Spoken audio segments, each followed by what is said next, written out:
Hi everyone, it's Shannon with Play with the World and the author of Find Your Happy Daily Mantras, which is out now. Okay, super exciting message today because it is so relevant for so many people in the world. It's all about regret.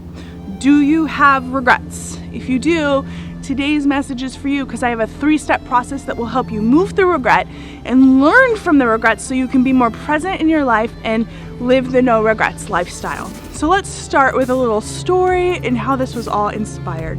For me personally, I had a moment this morning where a regret came on. Literally, this is like a 5-hour freshness video for you of something I just went through, and I applied these steps to really move through it. I was downtown meeting a friend for breakfast, and I was on my smartphone trying to find the directions. And as I was looking down, I looked up real quick, and there was this man like right here, about as far away from you as I am. And I was like, whew, he's cute.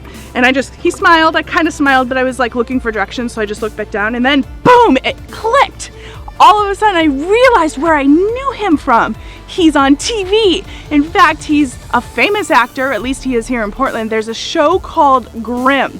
Over 8 million people watch this television show. It's on Friday nights, at least here in America.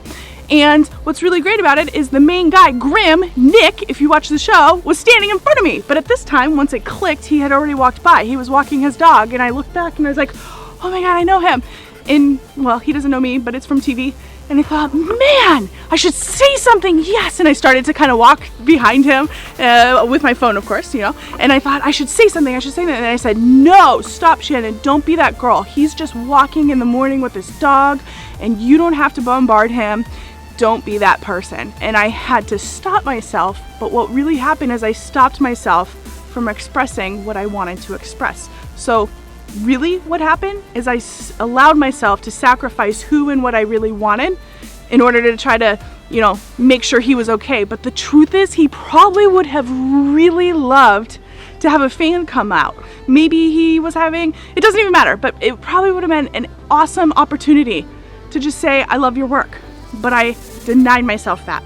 And that's what happens with regret. He ended up walking along his way, and I ended up regretting it, thinking, gosh, I should have said something, and I didn't.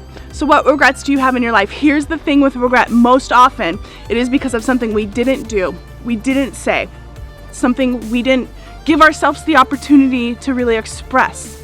Sometimes we have regrets with things that happen, but they're never as strong as the things that we didn't do, because the experience is worth it, and we know that. So today's message is about how you can move through regret, the regrets that's really holding you back and making you feel kind of stuck in life.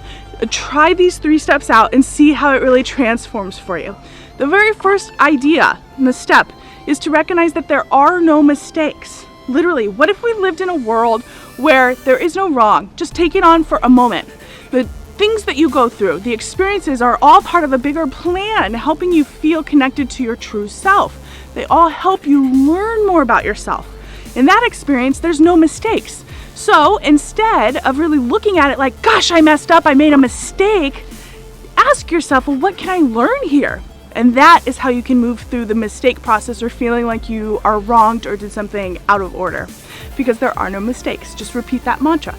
Okay, so the second step is actually connected to the first step, which is actually replace judgment with curiosity. Tony Robbins says this quite a bit, but in applying it to regret, you'll really realize that replacing your judgment with curiosity is going to help you feel more connected to the process of what you want to learn. Because when we regret, we're almost always feeling like we did something wrong, and we sabotage ourselves. We feel like we're in a place of not being honest with ourselves because we have judgment and we blame ourselves. Stop doing that. Don't blame yourself. Stop it. Instead, replace all that judgment you're putting on yourself for not doing what you think you should have done and turn it into curiosity. Ask yourself again, what can I learn here? What is this situation trying to show me? Well, for me personally, once I moved past the judgment and ridiculing myself, gosh, you messed up, I was able to get curious. And what I realized is I actually have a pattern of not expressing myself in the moment when I really think that I should. I actually, in a situation where I was by the actor, I wanted so much to say something, but I actually stopped myself. And I stopped myself because of something I thought he would or wouldn't like.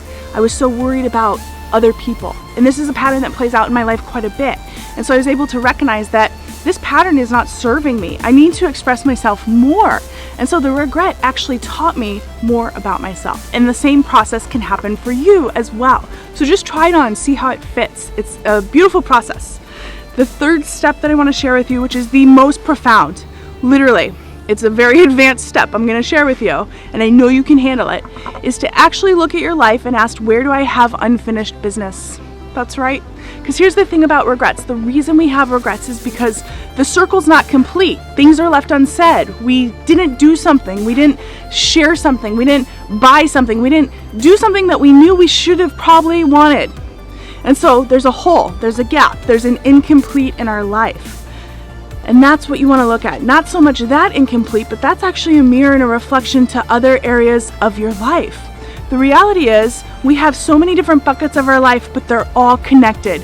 Career, relationship, your spirituality, your relationship with self, your health, your finances, all of them. It's like a circle. And when you have an incomplete in your life, it will affect other areas of your life. So instead of focusing so much on this regret and saying, gosh, I regret this, and allowing it to take you down, ask yourself, where in my life do I have incompletes? The incompletes could be as simple as cleaning up an area of your life that you haven't looked at, finances. Or maybe you have a situation where you have something you need to say to someone, but you haven't given yourself permission to do it. So look at cleaning up your incompletes and watch how the regrets really go down. You will have less regrets because there's nothing out of order in your life. Try this on. I want to thank you guys all for playing with the world. Have a great week and enjoy yourself.